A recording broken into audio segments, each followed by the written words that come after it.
Hello everyone, welcome back to my YouTube channel. मैं पायल कौशल लेके आ गई हूँ आपके लिए एक नया ब्लॉग। और आज मैं जा रही हूँ हॉस्पिटल क्योंकि मेरी गर्दन में है बहुत ज़्यादा दर्द। तो मैं जा रही हूँ किसी ऑर्थो के डॉक्टर को दिखाने के लिए। और आज हमने उसके बाद जाना है शादी पे। योगेश ने भी आज छुट्टी करी है तो आज हम दोनों हॉस्पिटल जा रहे हैं। सो हम निकल पड़े हैं ऑर्थोनोवा हॉस्पिटल के लिए। ये हॉस्पिटल बहुत फेमस है हड्डियों के लिए। और मेरे को भी बहुत सालों से दर्द है तो मैंने सोचा क्यों ना यहीं पे जाके चेकअप करवा लूँ।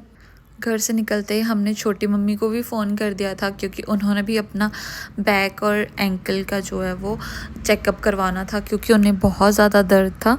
सो फिर हमने उनको बोला कि आप जो है हमें ऑर्थोनोवा हॉस्पिटल के बाहर ही मिलना, क्योंकि वो तो उनके घर के पास ही है, हमें थोड़ा दूर से आना पड़ना था। तो फाइनली हम जब वहाँ पे पहुँचे तो बाहर देखने से ऐसा लग रहा था कि शायद अभी कोई नहीं आया होगा, बिल्कुल भीड़ नहीं होगी अंदर। पर हमारा बहुत लेट नंबर था, 3 बजे डॉक्टर ने आना था तो हम घर वापस चल पड़े।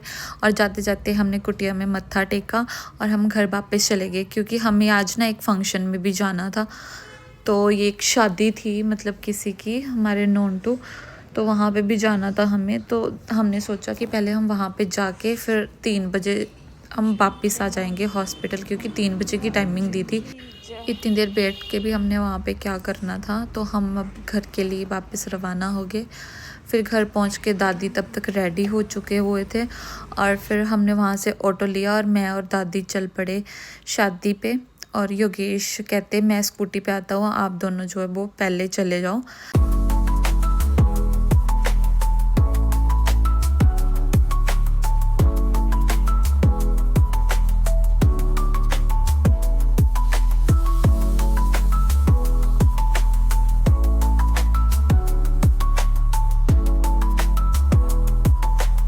वहाँ पहुँच के हम सबसे मिले, फिर उसके बाद हमने खाए थोड़े बहुत स्नैक्स। आज मौसम भी काफ़ी अच्छा था, बहुत अच्छी धूप लगी हुई थी। अंदर बैठ रहे थे तो हमें ठंड लग रही थी, बाहर बैठ रहे थे तो गर्मी लग रही थी। सब स्नैक्स एंजॉय कर रहे हैं। फिर हम अंदर गए क्योंकि लड़का लड़की भी आ गए थे और फिर उनको शगन पढ़ाया। फिर हम बैठ के वेट कर रहे थे लंच का, क्योंकि फिर हमने हॉस्पिटल भी वापस जाना था और टाइमिंग बहुत ज़्यादा हो गई थी पर अभी लंच लगा नहीं था। तो हमने सोचा कि हम पहले ही चले जाते हैं, जस्ट बिकॉज़ हमारा ना वहाँ पे नंबर आ जाना था और फिर बाद में ना हमारी पर्ची फिर ऐसे ही जानी थी, क्योंकि फिर अगर हम जाते नहीं और डॉक्टर उठ जाता तो फिर सारा मतलब जो भी पेमेंट वगैरह करी थी वो चूल्हे में जानी थी।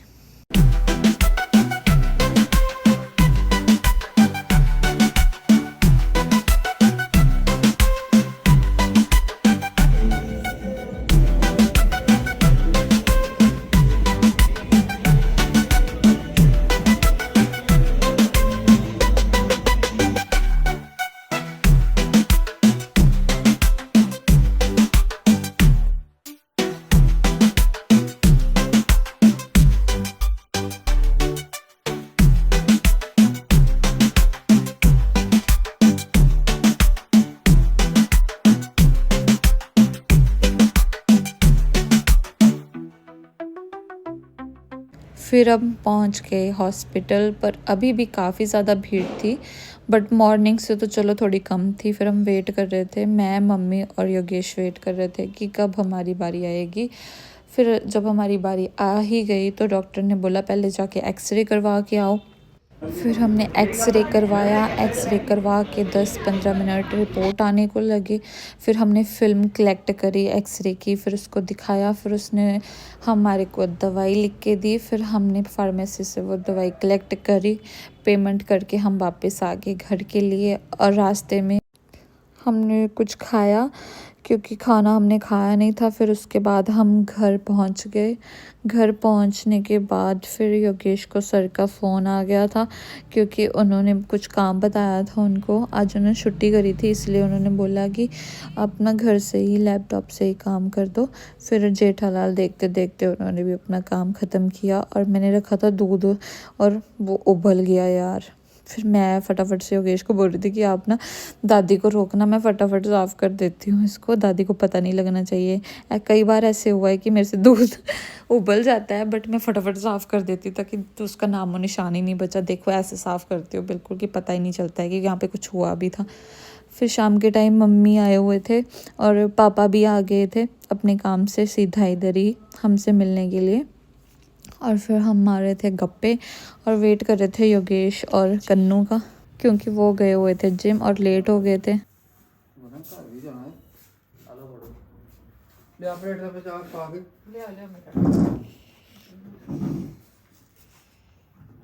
हेलो गाइस, की हाल है? ठीक हो सारे? कैम हो? नहीं है कैम क्यों हो? वो स्नोरिंग वाला कर कुछ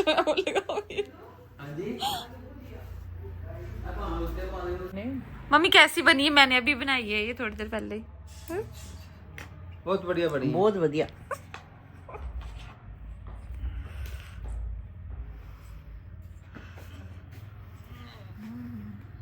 बिल्कुल नहीं खा तो लेनी है। तो फिर थैंक यू सो मच। स्वाद पनीर भी रहना, मैं बस चने चने खिला गुल्ला नहीं खाना। नहीं जो बढ़िया लगता कर ले। बिल्कुल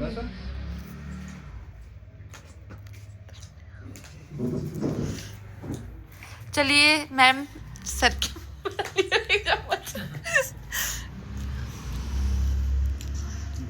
आज ना इनका लेग डे था जिम में, तो हम बोल रहे थे एक बार बैठ के दिखाओ।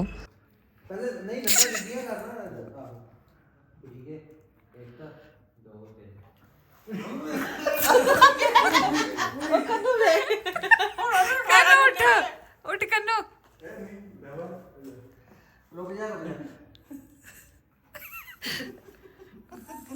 अब यूवी आप भी बैठो अब कन्नू की तरह।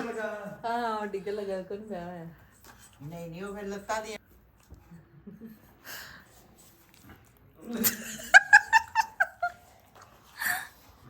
फिर मम्मी पापा चले गए घर वापस और हम भी आ गए अपने रूम में। पर उससे पहले मैंने योगेश को बोला एक बार ना सीढ़ियाँ चढ़ के ना उतर के दिखाओ। फिर उसने चैलेंज एक्सेप्ट कर लिया और करके दिखाया। और फिर उसके बाद हमने खाया खाना, हमने डिनर किया और सो गए। फिर नेक्स्ट डे मॉर्निंग में उठ के मैंने कर ली पूजा। फिर उसके बाद मैं गई बाहर ब्रेकफास्ट बनाने के लिए। और मॉर्निंग में उठ के नहा धो के ना बहुत अच्छा लगता है यार। और स्पेशली जब मैं पूजा करके आती हूँ ना, मुझे इतने अच्छी वाइब्स आती है ना कि मैं क्या ही बताऊँ आपको। आज ना मैंने कुछ प्लांट ऑर्डर करे थे, फिर वो प्लांट लेके आ गया थे भैया। और मैंने अरमान को बोला कि मेरी हेल्प कर दो उसको उतारने में। मुझे ना बहुत शौक़ है गार्डनिंग का यार। जॉब करके ना मैं गार्डनिंग कर नहीं पा रही थी, सो मैंने जो सोचा है कि अब मैं अच्छे से गार्डनिंग करूँगी और पूरे घर को जो फूलों से भर दूँगी। और फिर माली अंकल भी आ गए। फिर उनको मैंने बोला कि मेरे पास 2 गमले पड़े हुए हैं, आप उनको जो है वो उनमें भी फ्लावर लगा दो। और जो पहले वाले फ्लावर हैं उनको भी थोड़ा ठीक करके इनमें थोड़ा थोड़ा मिट्टी और लगा दो। फिर वो कहते कोई ना मैं कर दूँगा। फिर देखो यार कितने अच्छे लगते हैं ना फ्लावर, जब घर पे लगे हो तो एक अलग ही वाइब आती है। मतलब बहुत अच्छी ना पॉजिटिव वाइब लगती है।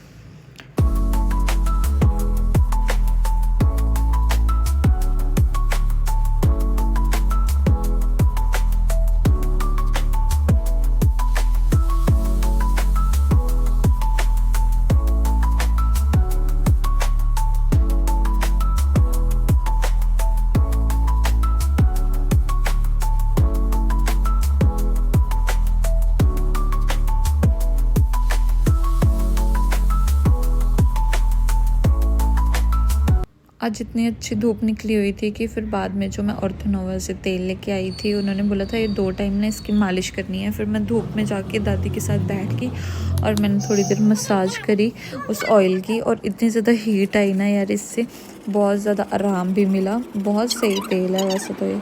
और मैं दादी को दिखा रही थी कि इतनी छोटी सी ऑयल की शीशी ना इतनी महंगी दी है। और मैं बोल रही थी कि बाद में ना मैं आपको भी लगा दूंगी इसको, क्योंकि दादी को भी कमर में दर्द था। मैंने बोला था कि मैं रात को ना आपको सोते टाइम इसकी मसाज कर दूंगी पीठ में।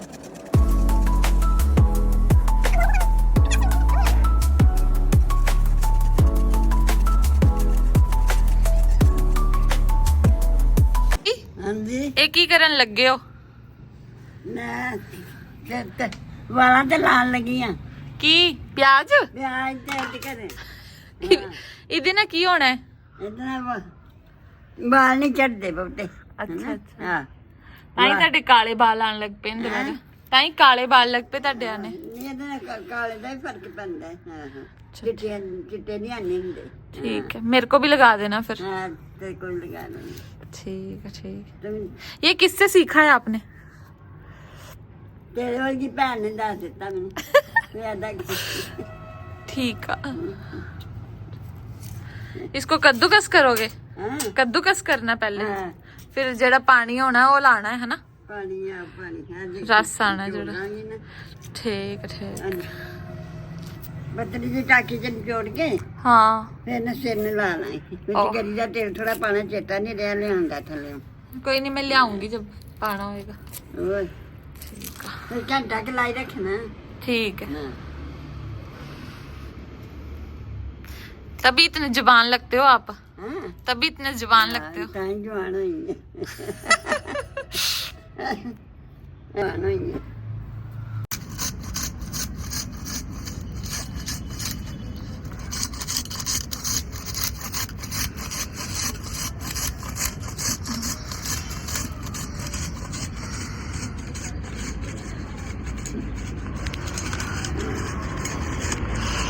जब तक दादी अपना देसी नुस्खा बना रहे हैं तब तक मैं आपको अपना टेरेस गार्डन दिखाती हूँ। यहाँ पे मैंने सारे आउटडोर प्लांट रखे हैं जिनको जो है वो सूरज की नीड होती है। तो ये देखो ये गुलाब कितने ब्यूटीफुल लग रहे हैं। फिर उसके बाद मैंने जो करे हैंड वॉश क्योंकि मैंने ऑयल लगाया था उससे ना मूव की खुशबू आ रही थी जैसे स्प्रे होते हैं ना मूव वाले या विक्स वगैरह उसकी खुशबू आ रही थी तो मैंने हैंड वॉश कर लिए। फिर तब तक मैं वहाँ पे गई तो दादी ने अपना सारा वो जो भी कद्दूकस करा हुआ था दोनों चीज़ें उनका बिल्कुल रस निकाल लिया। फिर अब दादी ने यही अप्लाई करना था। फिर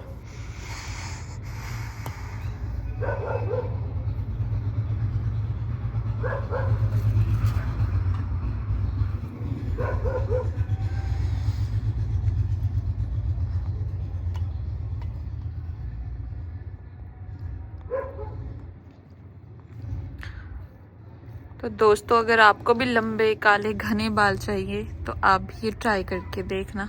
मैं भी करती हूँ ट्राई, क्या पता मेरे भी बाल झड़ने बंद हो जाए।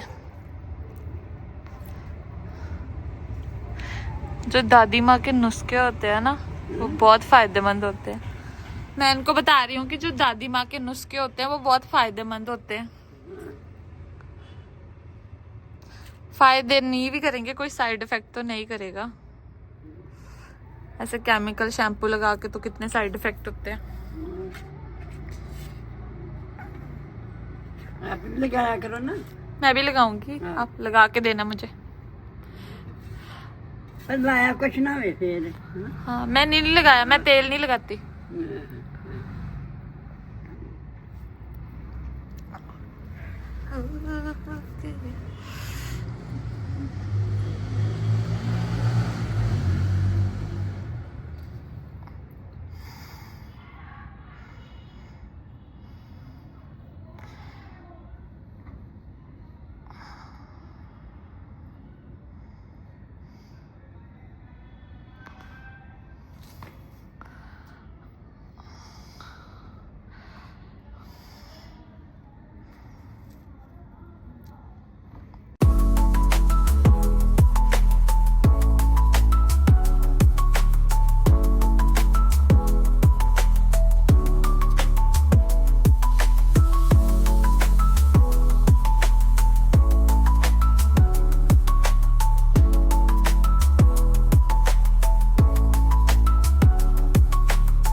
ऐसे करो। वाह वाह वाह जी वाह।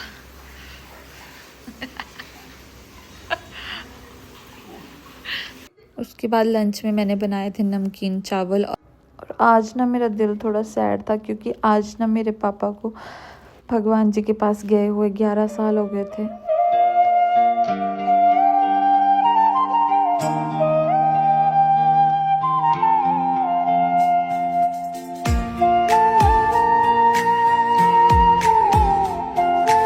थोड़ा माइंड डाइवर्ट करने के लिए मैं आ गई थी बाहर और इसी के साथ मैं अपना कर रही हूँ ब्लॉग का एंड।